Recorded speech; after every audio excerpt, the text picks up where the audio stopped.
Okay, this is the meter check. The meter's out here in the front of the yard, and it's your irrigation box is kind of beat up for a new $50 house, huh? Kind of beat up. Okay, this is an analog meter, which is the home inspector's best friend. See that little sprocket right inside of there? That's the cheater wheel, cheater paddle. Call it what you will. It's the flow indicator. And if that's moving, water's moving. A very small leak will show up there. When you call the water company to come out here, they pop the cover, they look at the cheater wheel, and they say, you got a leak inside the house somewhere, man. And that's what it is. Okay? This is the shutoff valve to the meter that does not belong to you. If there's an emergency where you have to use a special tool to take this lid off and a special tool to turn that valve, but parallel is on, perpendicular is off. You get those little ears and you line those up. You put a padlock in it because you didn't pay your water bill. That's how that works. But your box. So this should be excavated as well and lined with gravel so that mud doesn't come in here like it is and cover us up. And so that everybody has to, when somebody works on this, they have to dig it out. All right.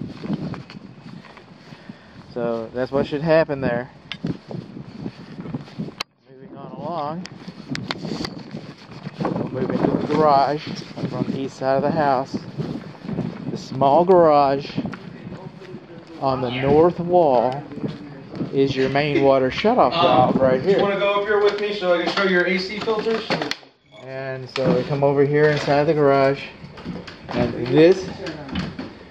this is your regulation valve, and so it regulates the water pressure. That's a good thing. And this is your main water shutoff valve. Parallel is on, just like we were talking about before. Parallel is on, perpendicular is off. I just turned off all the water to the house. No water in the house. What happened to the water? Okay, I got it. Parallel is on. We just turned the water onto the house. Right there.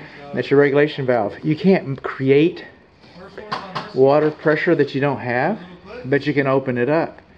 And if you have too much water pressure, you can close it down. So it helps you adjust the water pressure that's available. Okay. Stepping across here with my big old zombie feet. Now we're going to go over here and we're going to check the water pressure. Moving on along. On the other side of the house, getting my steps in.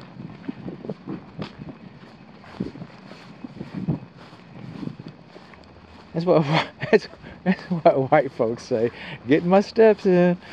I never hear anybody say that but white folks. Okay. I can say that because I'm lightly complected. We're around here. I've got the phone going.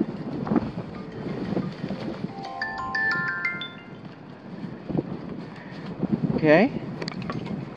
So we're looking for between 40 and 80 psi.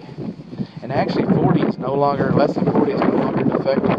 I still like to go with it. I'm old school. But everybody knows that over 80 psi is too much. Here we got 65 psi, which is just about ideal. Just about ideal. Okay. So now on the drain side, coming along here, we're going to leave that on for a while because you got to let it set. You're supposed to let it set. This is our septic system. This is our septic system. And it hasn't been dialed in yet. This needs to be sealed on 3 sides. Private septic systems are beyond the scope of this inspection. Okay, that should be sealed on 3 sides. This should have been inspected. 22, we should have an initial. Okay, so this is not, it's not yet approved. There we go. See how those ants love that? Not just ants. Not just ants. Termites. You have equipment that close to the house, you're just kind of asking for it. I mean, what are you going to do, right? And those are your clean outs. Okay, you got a double clean out here. You got another clean out there for your aerobic tanks. And it does whatever it does. Okay, so that's the sewer. Really, this is a water meter test. But anyway, and pressure. Coming along here, this is our gas. It's underground, that's kind of nice. And you want to read your sales agreement to see how much gas is going to be delivered with your house. Because you don't want to move in with reasonable expectations for the house to be trouble-free. You just want to move in, and Christmas you don't have any gas. Okay. Now over here, there's a gas heater. Alright. Which I don't understand exactly why you have a gas meter and a propane tank. But you do. For whatever reasons. On is parallel is on, perpendicular is off. They've turned this off. This means that we're not going to be able to work with water heaters. We're not going to be able to work with furnaces, kitchen cooktop. Those things will not be operable. The builder's going to want to show you those before we move in. I'm not seeing any bonding. I'm not seeing any bonding. Now, some people, okay, this is copper right here. And some people, kind of get concerned about copper and gas.